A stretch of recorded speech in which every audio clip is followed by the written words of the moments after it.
Executives, welcome to our lunch and learn today. I'm really excited to bring back the lady who really kept us quiet just the last week, and it was because we were really thinking, what are we doing right and what do we need to do better? So if you are filling out the purchase agreement and you're reading, you can do it by default, like kind of like you put the general terms on it, but if you really look at the responsibility that we have on filling out that contract adequately, we really need to take our time. So let's bring back Denise Waters to give us a great presentation again. Thank you.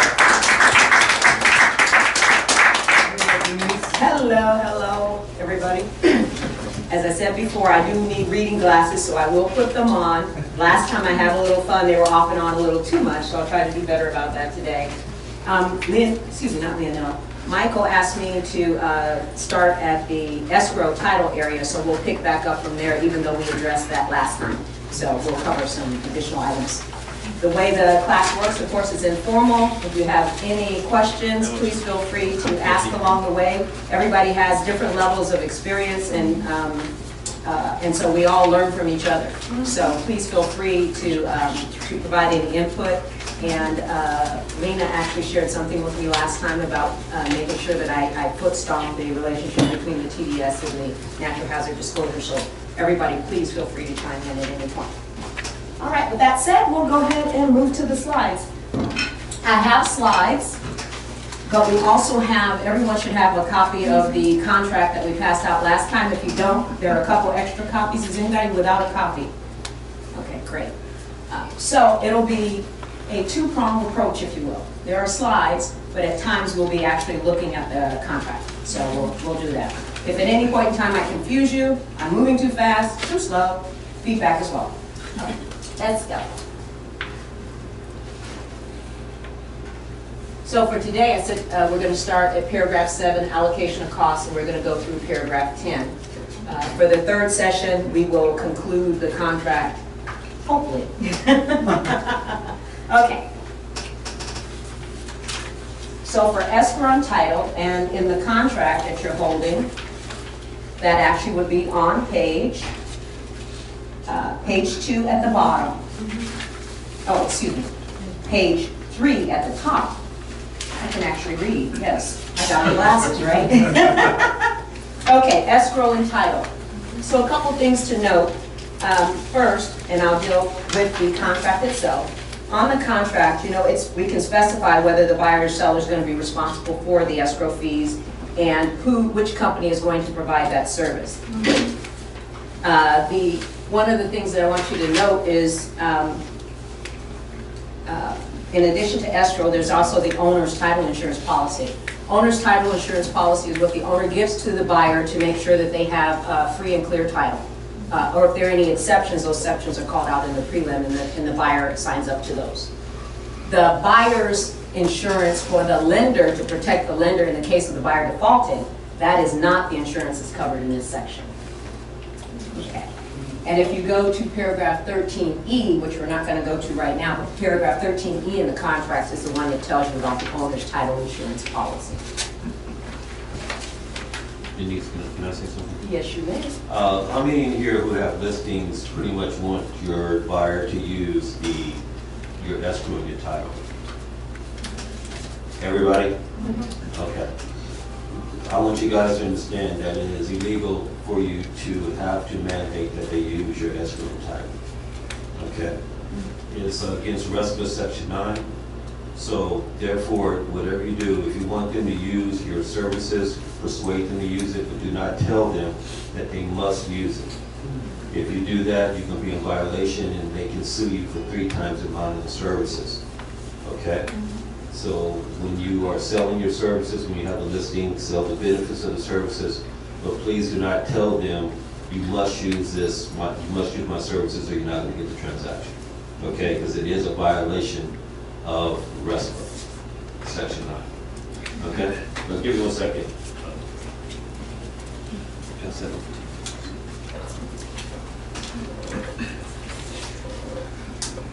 The question here is for you. Turn it on. The question here is for you, Michael. Now, when you get a counter offer and the agent tells you you must use their lender, their escrow, their title, is that part of the counter, meaning that we accept it and that's not a violation? Well, you can accept it, but the deal is if they say, if you do not use my services, then you will not get this transaction, they are in violation. Okay, now normally we just go along with it, right? Because it's no big deal. But as you guys as listing agents, you don't want to make it apparent that you told a buyer's agent that you did not accept my services, so therefore you're not going to get this deal. You understand? Yes. Okay, Thank you. great. And that leads right into the next slide. For VA transactions, the seller must pay the entire escrow cost. And in an REO transaction, you notice for those of you who've dealt with REOs, typically they always offer an incentive for you to use their companies, but they never dictate, and it's exactly what Michael's talking about. They can't dictate to you, but they can incentivize you to try to use their companies, and so they do that. Let's see. I think I've covered everything. Yeah, so that's important for you to know, and thank you, Michael, for bringing up the rest for reference.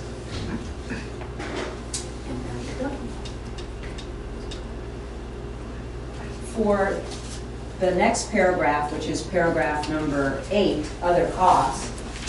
Again, this is the section where you can dictate whether the buyer or the seller is going to pay for a particular item and what service provider is going to provide that item. So in the case of the county transfer tax, customarily the seller is going to pay for that. That's D1. D2, city transfer tax, customarily the seller is going to pay for that. If you have a city transfer tax, that is in addition to the county tax. And for LA, that city tax is pretty hefty because it's $4.50 per thousand. So it's pretty hefty for item to have to pay. And I always like to use, even though the rule is 55 cents per 500, I always used to use $1.10 per thousand because it's just easier to calculate.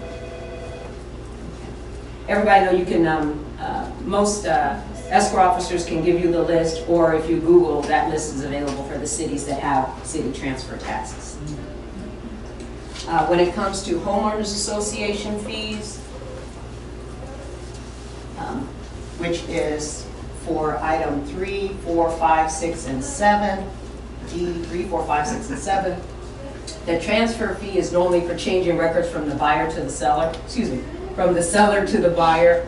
And of course, when the homeowner association has to do any additional paperwork, once that person has become an owner of that property, then that transfer fee typically covers that. Documentation preparation fee for preparing the documents that need to go to the buyer. There's a whole laundry list of items: the budget for the HOA, the insurance. The lenders want to know if they're lending on a complex what percentage of it is owner occupied. Because they want to know how much risk they have associated with it. What are some of the other things that might come up in that package? Meeting minutes, what the CC&Rs look like. So those are some of the things that you'll get, your buyer will get in the HOA package. And that package is the responsibility of the seller. Certification fee, that was about the percentage. And then the private transfer fee, I actually haven't had to deal with any of those yet. Has anybody had to deal with the private transfer fee associated with an HOA? I haven't had that. Okay. For paragraphs 8, 9, 10, and, 8 and 9, those are open items, number 8 and 9 are open items, of which you could address additional HOA items if you wanted to, or anything else that may be of interest to you. Home warranty, which is number 10. Home warranty, typically we're going to put some amount in there that we want not to exceed because the seller is going to want some risk, some bounding on their risk and exposure. It's a little easier for me to stand over on this side for a little bit. Can everybody see me okay? Mm-hmm. Can you still see me okay on the camera if I switch? Okay, very good. It's a little easier also for me to read and turn my head. Okay, for the item number 10, which is the home warranty, there's specific items that you might want to pull out. Virginia had mentioned some before, like the roof. air conditioning, special things that may not be covered in the basic policy, you may want to upgrade, either have the seller pay it, or maybe your buyer might even be willing to pay it to get that additional coverage. If the buyer does have the right to waive getting a home warranty, of which there's a box at the very end of number 10 that you would check if that's the case, and any time prior to the close of escrow, they can order one. Okay.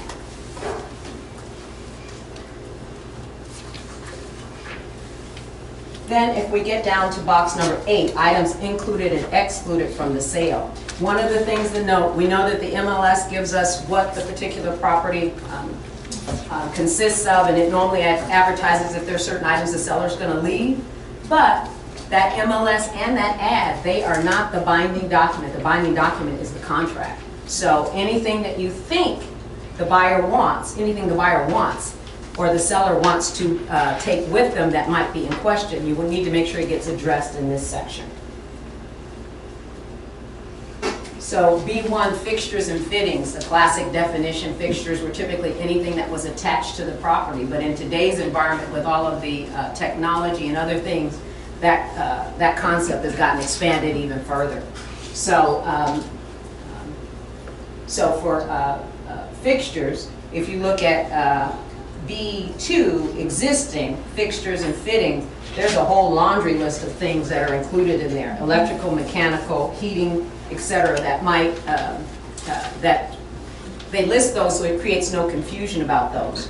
Those are the easier ones to deal with.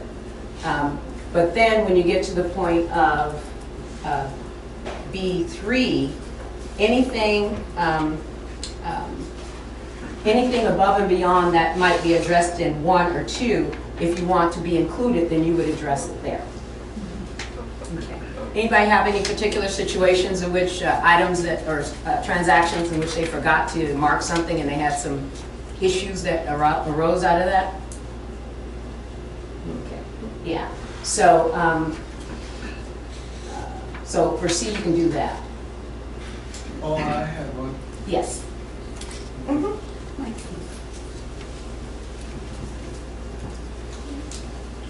I think it was a mirror. It was on the wall, and the sellers took it, and then they were fighting over it afterwards. They were like, "Oh, I thought it came with the house, and then it wasn't excluded or included." That was a big one. Okay. And how did they end up resolving it? They gave some money so they could get their own mirrors or style. But yeah, it was just one of those ego things that the seller didn't want to let it go, and the buyer as well. So Yeah. So you have those kind of things that come along with it. very important. Very important. Very important. Thank you, Will.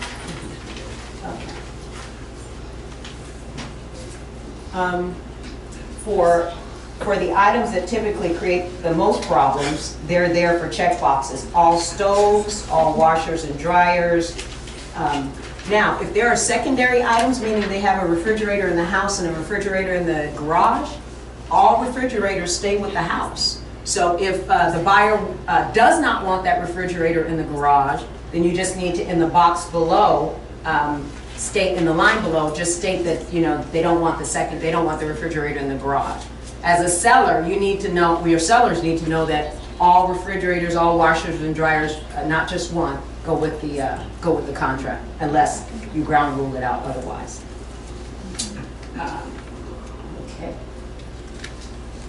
Integrated phone and home automated systems. We didn't have that a long time ago, everything. The bottom line is for the systems, like you have control units for thermostats, for garages, for all kinds of things. Those units that are separate from your own personal stuff, like you can manage a lot of those from your cell phone. Well, the cell phone doesn't go with the property, but if there's a device that is just for that, that device will go with the property. So, so that is that you don't have to write that in. That's understood in the contract unless you take some exceptions to it. and it's understood that you're not going to get their cell phone or their tablet. And all these things come about because people fight over this stuff. Yeah. They do. Okay.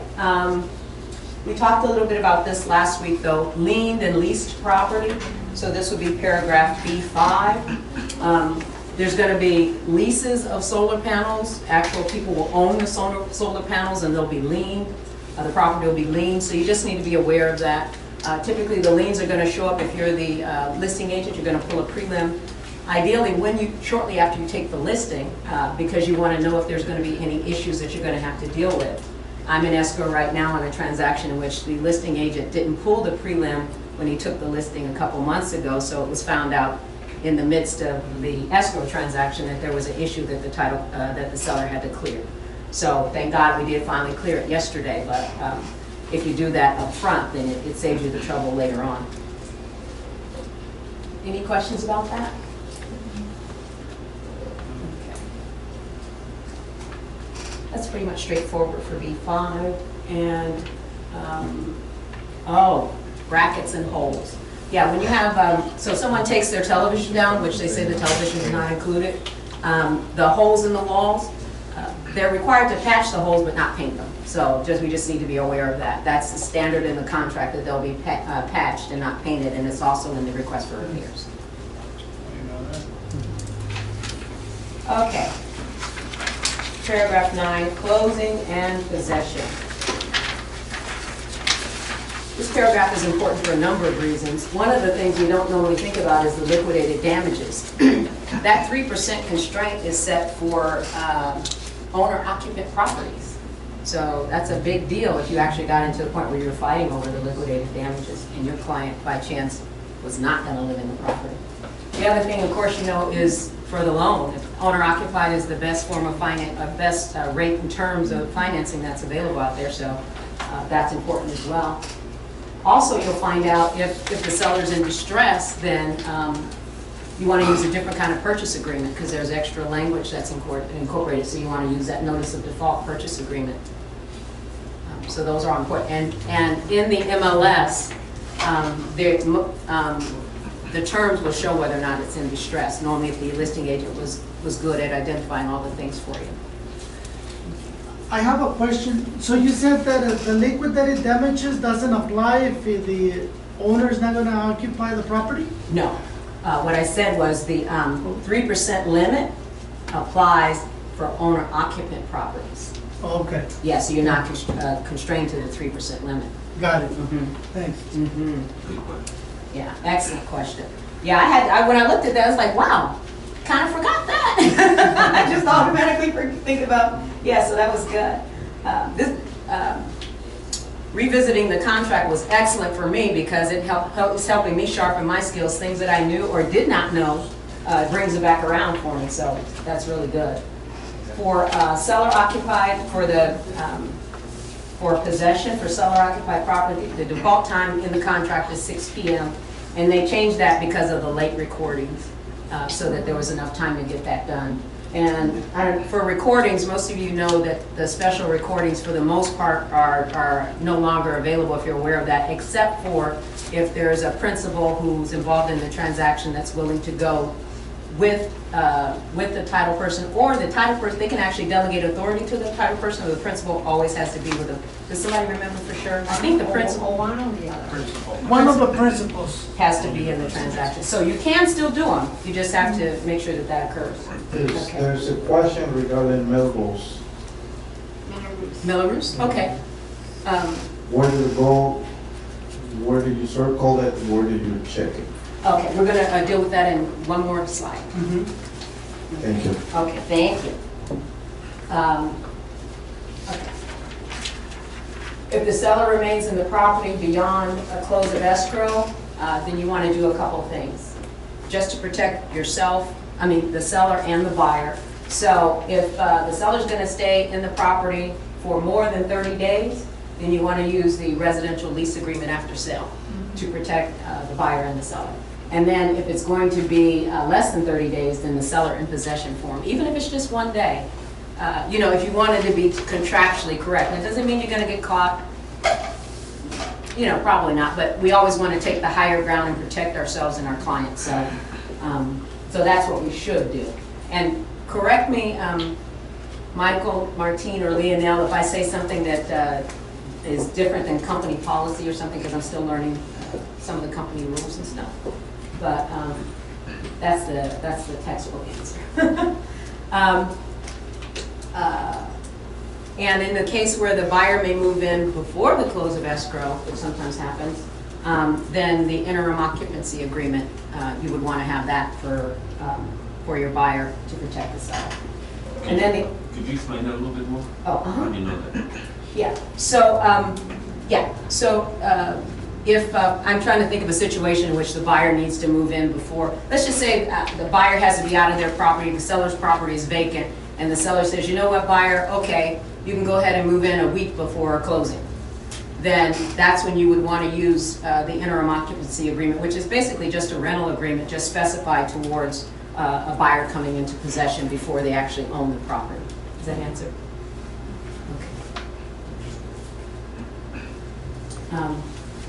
One of the other things that we need to note is when the buyer comes into possession of the property before closing, there's a couple other things insurance related, and I wasn't even completely conscious of this or thinking about it, but if the seller lets the buyer come in early, then the buyer needs to have a rental policy, and the seller still needs to maintain the hazard insurance policy.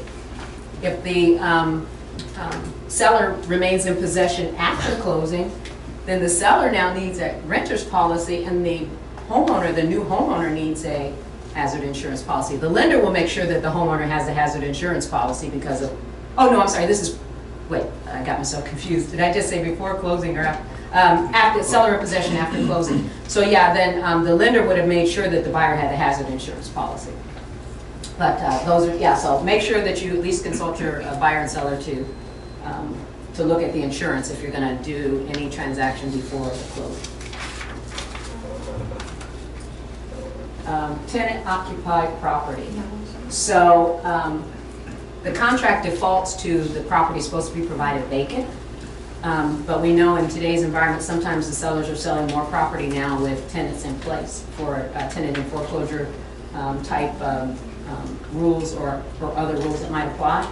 So so in that particular case, you need to make sure that you know clearly what is taking place, and if the tenant is going to remain in possession, then there are certain documents that you need to get, and we actually addressed them more back in the other section, the next section, section 14. But you need an estoppel certificate, which is going to tell you about security deposits and other things on the property, copy of the lease if they have one, or lease or rental agreement. Those are the two primary ones, I think, when the tenant is in the property and you acquire it. Let's see. And the fact that the seller did not make provisions in advance to have the property vacated is not the buyer's issue. So for example, the same transaction that I'm dealing with right now, the listing agent is saying that the seller needs some more time. We put close of escrow as possession, close of escrow as the possession, and they said, well, we need a little bit more time because it's a church and they need time for the parishioners to get out. But that should have been worked out with the seller up front. So these are things that when we're listing agents, we want to take into consideration because down the road they may come back to bite the transaction. Let's see. Tenant in possession form, forgot to mention that. So there is a form, and there are more forms out there now for us to deal with everything. My aunt, short story, my aunt is selling a house in Michigan, and so she sent me the contract, and it's a 2-page contract. I can't remember the last time we had a 2-page contract. But it's a 2-page contract, so it was refreshing. Okay. Paragraph E, warranties. Oh, okay, I'm sorry, I lost my train of thought for a second. Yeah, so if there are any warranties that come along with the property, if, for example, it was a newer build, and so it's still within the 10-year limitation period, it's not, there's a specific purchase agreement for new construction, but for example, I'll just use that here, then there would be builder warranties that come along with it, and typically the builder, if it was a tract home, if it wasn't a tract home, it may be a little bit more difficult because the little onesies and twosies don't always follow all of the guidelines. But there should be a book or a binder that transfers to the buyer that tells them all of the information about the builder and the others, so that they will know what they need to know for if they have to file any claims or anything against the property during the limitation period. That's about it. And then keys, paragraph F deals with keys. I closed the deal last year, and the sellers were military, and they were transferring, job transfer to the East Coast, and so they had to leave before the closing, and they left. I was representing the buyer, so I didn't do this so well. They left a bag with all of the warranties and the keys there, and nothing was labeled. And there were a lot of keys, so that wasn't so nice, but if we can help our buyers, get the key, especially if they're going to be multiple keys, make sure they're labeled, even though they're going to change doors, but when they're trying to figure out what's what, that really helps. And last thing is when there's a HOA, normally the buyer's going to pay for the keys for that. And even the keys for the outdoor mailing boxes. Oh, okay. If they don't need, they need to rekey later. Rekey. Okay. Yeah, good point, Virginia. Everybody hear that about rekeying for the mailbox? Okay. All right. Paragraph 10, paragraph 10, A1. Ah. Okay. How we doing? Great. Okay. We're awake. We're awake, okay. I was supposed to put some pictures and colorful things on the slide, but I wasn't able to do that because time was a factor. So these are your colorful things to keep you alive and awake in the process. So, forgive me.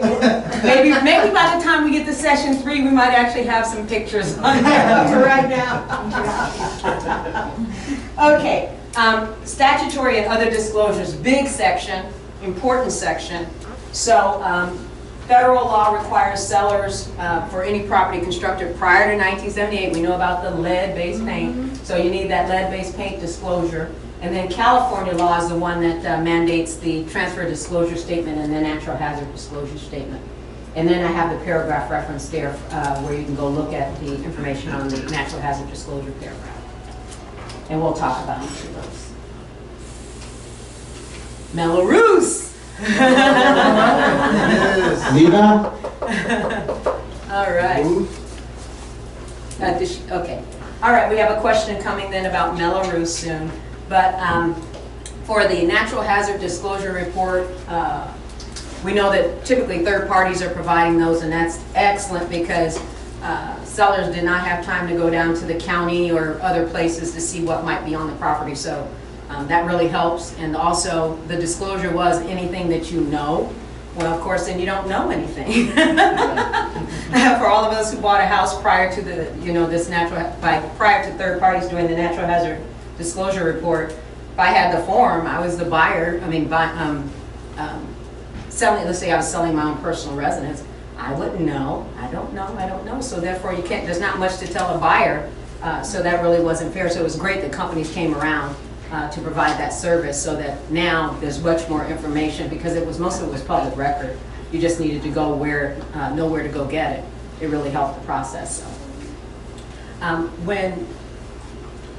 So I guess the question about the Melrose was, where did you mark and how do you mark it? Okay, so for the Melrose, when we get to the, let me go ahead and just here. So for Melrose is, typically it applies to new subdivisions where, let's see, they had to do what they call off-site improvements. So they had to build a street maybe in there, sidewalk, light fixtures, etc. That's all covered under a bond. So the 1915 Bond Act, Improvement Bond Act. So with that bond, that's how they then went and financed those improvements. And then the owners that bought in that subdivision then had to pay for that, pay for those costs. And that is disclosed through the Natural Hazard Disclosure Report. Actually picks up that now, which is really good.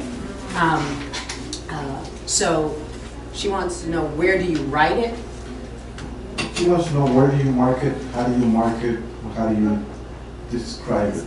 Oh, how do you disclose it? Oh, okay. So there's a seller property questionnaire, and that seller property questionnaire, if I recall correctly, identifies, there's a box for you to check which asks you about Mello-Roos.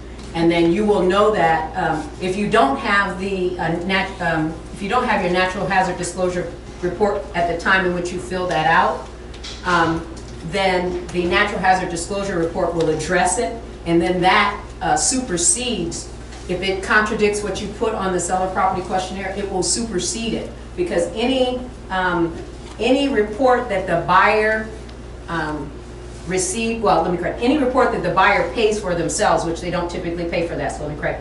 Any report that the buyer pays for themselves, if there's something that the seller disclosed incorrectly and it's addressed in that report, then by the fact that the buyer having that report and supposedly having read it, it supersedes anything that the seller may have said incorrect if that report addresses it. But if the item was disclosed incorrectly and the seller knows it, then the seller needs to amend the documentation to reflect it. And if the seller paid for a report and the buyer has that report and the buyer signs off on that report, then again, it circumvents the need to have to amend. So the seller property questionnaire would be number one, and then number two would be an amendment to the seller property questionnaire if it didn't satisfy one of those other situations. Does that answer it? That's great, thank you. Good job. Thank you. You're welcome. All right. Let's see. I find that, I try to do everything structured and read the course materials and everything, but sometimes when I just deal with what I know in my head, it makes it a little easier and less structured. Okay. Oh, and this is actually, okay, so we continue on then with about release of illegal substances. That's another disclosure requirement, and through the natural hazard disclosure report, it addresses that.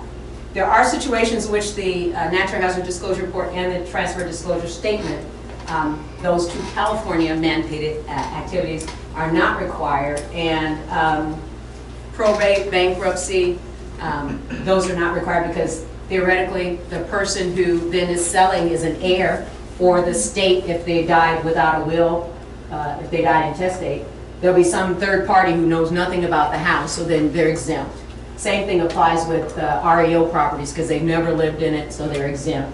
And then spouses, they theoretically at some point in time they may have lived in the house. But then again, I represented a client who she acquired the house through divorce because the husband had acquired the house without telling her. And so therefore, she would not have known because she never lived in the house. But, Good news. yeah, so, there's all kinds of stories out there, but there are exceptions. On this subject, just so you know, I deal with a lot of investor-owned properties. So on the TDS and everywhere where I get a chance to write, I put in the seller has never lived in the property and has limited information about this property. And so I always disclose that because it really helps the buyer because they don't really know. They never lived at the property. They're not exempt, but they have limited. So everywhere you get a chance, make sure you disclose. Disclose, disclose, disclose. Thank you. Absolutely, yeah. Because the last thing the principals want, the agent wants, is to be involved in a transaction or an issue because of a disclosure problem or any problem in which we were sloppy. It's just nobody really wins in those. Thank God I've never had to be involved in one. That's one of those where, sometimes they say just do it. Not do as I say, not as I do, but sometimes you have to just accept that what people say is correct in those particular things. So I just don't want to go down that path. I prefer to try to spend a little extra time up front to disclose and do all the proper due diligence to avoid any issues later.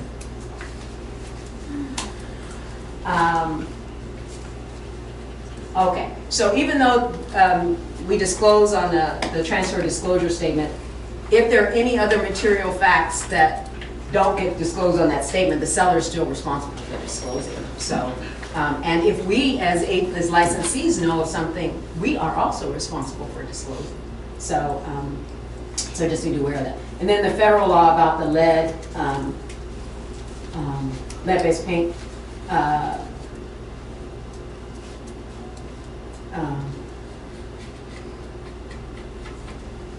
lost my train of thought. I apologize. Take your time. Oh, okay. Yes. Okay. This is something I learned. So on that form, the lead-based paint form, you know, the seller fills it out, and then the listing agent signs, and then the selling agent signs, and the buyer. Well, it's actually considered fully completed from the timeline standpoint, paragraph that talks about how much time the buyer has to review the documents at the time in which the listing agent signs it, because it's considered that when it's completed on that side of the fence, the listing side of the fence, then the buyer has time to review it, and anything that the buyer's agent would say, the buyer is in control of that. So actually it's considered fully completed from the standpoint of timing once the listing agent signs it and you get it back, we get it back on our side, not once we've fully signed it.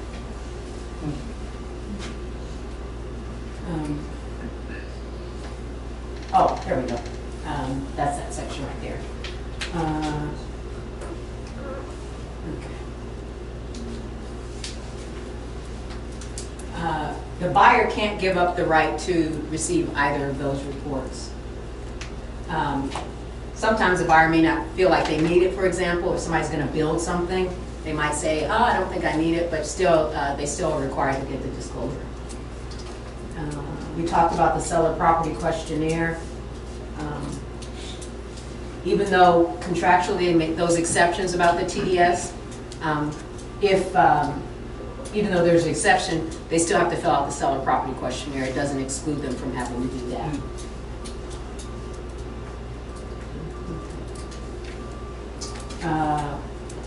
We talked about this too. If there's any adverse information that comes along later, then the seller's required to disclose, the listing agent, the selling agent. If we know of anything, we're supposed to disclose, but of course the seller. And then the That's a good one. yeah. Anytime we have any of these disclosures that are on the table, even though we have, and we'll get to this later, where we have typically the default is 17 days for the discovery period, the first contingency period for inspections. Anytime a document comes in, let's just say after that period of time, the natural hazard disclosure report. A lot of times, sometimes they don't give you that until the end of the, it's time to sign docs, and sometimes it comes in, sign and close. Well, actually, you have 3 days or 5 days, 3 days I'm going to say, because typically it's coming electronically, 3 days after you receive that, really, to review it. A lot of times we press because it's like it's time to close, we don't want to do an extension of time addendum, but you really do have time. So that 17 days is notional, but anytime you have a document that comes in after that period is over, it really opens the contingency period, still leaves the contingency period open. So recognize that, even though every deal we put together, we want it to close because we want to try to make sure we do everything we can up front, but you do still have options along the way, because a lot of times, especially if you're on the buyer side, you get pressed when paperwork comes in late. So. You guys got that one? That was very important. Yeah. Okay. 3 days 3 days, 5 days if it's by mail, when they receive. but 3 days is most of the time how we do business. Yeah. And Denise, I know there was a couple pamphlets, like the lead-based one. Oh, thank you. Yes. Where do you get those pamphlets when you give them to the clients, which is our duty, correct? It's our duty. Great question. Sorry. Thank you. So there's several places to get it. In zip forms, they have them. In zip forms. Typically, in the natural hazard disclosure report, if the escrow officer orders it, if they actually send you the report that was sent to them, it has live links in it most of the time, where you can link to it and print it out, or you can have your buyer, or your buyer can then, you send them that one, they can click on the link and have access to the reports. So those are 2 ways in which you can get them. Anybody else have any other ways that they get them? I heard escrow. Online. Just Yeah. online. Yeah, you can go online. The only thing I'd say about the online, and I have to watch myself for this, is just to make sure it's the current version. Because, you know, just in case they release a new publication, it might be an older one. Great question. The best practice would be what, escrow? The best practice is, I would say this is my idea, through the natural hazard disclosure report, if they give you the one with the links. If not, then I would go to zip forms. Because it is our responsibility, it's the seller's responsibility to give it to the buyer. So if you're representing the seller, a lot of times they'll expect the buyer's agent to give it to the buyer. You find that that's the case in practice. Most of the time, they don't give it to you, and they just expect the buyer's agent to give it to you. Yeah, but that's where you actually get them from. And then for local option disclosures, I'm going to say, like, the thing that comes to mind for me would be city pre-sale inspections and those kind of things, where local ordinances govern what you need to do, and so same thing applies there.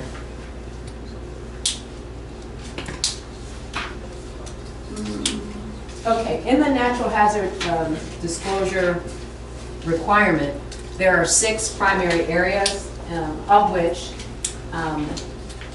2 of them deal with earthquake. So we know that if you're in certain earthquake areas, you're going to have to carry earthquake insurance, so that's why it's important. If you have a client that's going to build on that site, it's important because they may not be able to build there because of the requirements. So those are things that we need to know. But for earthquake, it's earthquake fault zone, seismic hazard zone. And again, the natural hazard disclosure report, I love them now because they tell you everything. And give you the form included, filled out, the statement with all the responses for the appropriate boxes. Flood zone. Again, if we're in a certain flood zone A, because there are more than one flood zone, that's the highest risk one, so they require you to carry flood insurance on that one. And an inundation zone. I didn't know what that was. But that's if you're near a dam, if a dam breaks. Texas, huh? I'm sorry? Texas is an issue right now. Oh, okay, very good. Yeah, so if you're in an inundation zone, that's also. So again, that's all about money and risk, because your client, if you're representing the buyer, will have to potentially pick up those things. And if they're a seller, they know that they're in those areas. And did I address that for, and It's in the NHD too, right? yes, all of these should show up in the NHD, yeah. A lot of times, we as agents, we may only receive, like, if we have a transaction coordinator working things for us, they may only give us the statement, but I like the whole report because I tend to try to scan through it and understand things. You know, if I'm short on time, then of course I look for the ones that are going to create a problem. But I always like to learn too, so I read. So yeah, I would encourage you though, the next time you have to pull one, you're in a transaction, just ask for the whole report if you don't customarily do that, and just read through it. It's interesting stuff for our business. Yeah. My other thought was, in the case of the flood, if the seller is receiving federal disaster assistance, then they have to disclose to you, because that means you're going to be picking up that liability. It's probably not an area that is going to, where you can get commercial insurance. Fire zones, same thing, earthquake, flood, fire. All of them are going to create extra challenges if they fall in the areas in which they're considered high risk. And if you go in those areas, then you may have additional requirements. Your buyer may to have to maintain brush setbacks and fire breaks and those kind of things to make sure that everything is protected to the best of your ability in the case where you do actually have a tragedy that occurs. And let's see. I am up to B. Okay, I'm still in D. I see the time. Okay. You took about 5 more minutes. Okay, so I'll take 5 more minutes and we'll get through this. So earthquake safety, just a little bit of background history. For the, we have to do the checklist form. So that's on page 47 of the earthquake safety book, if you ever need to find that form to fill out. And so that's where you can find it. And then we already talked about we're responsible for giving it to the seller and then ultimately getting that to the buyer. Let's see if there's anything else. There is an exception, which I did not know. Exceptions, they're the same as the transfer disclosure, and one additional one. If the buyer agrees in writing to demolish the property within 1 year, then they don't have to get the earthquake safety book. So I didn't know that. Okay. The slides are going to get a little dicey now because I was starting to run out of time, but I think I made it through about 5 or 7 more slides before they start to get real dicey. Okay, environmental hazards booklet, we talked about that, asbestos, formaldehyde, for properties that have asbestos, if we have an issue, then the seller could get an asbestos survey if there's an issue. But typically we know that asbestos is not disturbed, then it's okay. I had another transaction, first time that I had this one, the lady was paranoid about asbestos and I didn't understand why. She wanted to have her home inspection. I was the listing agent. She wanted to have the home inspection without the seller or myself on site. So it went against my grain, but went ahead and allowed the buyer's agent and the buyer to be on site. Well, I learned something at that point because I didn't realize that you could take a sample for mold without permission, as long as you don't damage the property. So there was some black stuff underneath in the crawl space. It was on, if you know what a cripple wall is, the exterior, let's say exterior supporting wall. So there was some little black stuff, so they took that and sent it to a lab in Florida. And then she wanted to do the asbestos, but wouldn't allow her to do the asbestos. But what I learned was, as long as they do not damage the property, and taking a little scraping sample of a popsicle coin ceiling is not damaging the property, the buyer does have the right to do that. I did not, I was blocking. Yeah, yesterday I went to a home inspection and my buyer, because he knows about asbestos and the property has popcorn ceiling, and went in one of the closet and he just took a little tiny stuff in a plastic bag and he's going to send it to the lab just to see if the popcorn ceiling has asbestos. That happened to me yesterday. Yeah, so it's interesting. Yeah. Flip side of that, if you were the seller and that sample was not taken in a controlled environment and it came back positive, you could potentially, request a new sampling, assuming that, under controlled conditions. But that stuff exists every day, every day. Yep. Because the one underneath the floor, the home inspector took it, but was the home inspector a certified sampling guy? Yeah. The good thing that he understood mold, because there was a couple of places that was mold, but the good thing that he understood the mold. So what he did is said, okay, there's mold here and here, but he understood that he could take out the whole piece and put a new piece and take care of it. Mm-hmm. But that happens every day. Every day. Mm-hmm. Yeah, every day. In my career, I had 2 cases, and a lot of times, like you said, it happens every day, and we don't think about these cases. I had 2 clients, and the #1 rule of finding a house was make sure that the air quality was good enough for the 3 asthmatic kids. Okay, so it was in Cerritos, and so every time we would go in a house, she had a device. She had a device, and she would test the quality, like I said, on the floor. in certain rooms, like where the kids were going to sleep and outside and all that kind of stuff. And so, you know, who knew, right? And so, as a result of that, we went to quite a few houses. We went to quite a few houses until she found a house that had the quality. So her asthmatic kids had a certain level where they can sustain living under certain environments. And then when we found the house that had the highest quality of air for their asthmatic kids, that's the home we bought. So just so you know, and yes, so she would, when we did the inspection, she didn't do inspection for the house. They did an inspection with a company that had a lab. And it was recommended by her, by the doctor of the kids. They came over and certified the house. So just so you guys, you know, that's something I've dealt with twice. And so when you're talking about it, that's exactly what, you know, you may get that call.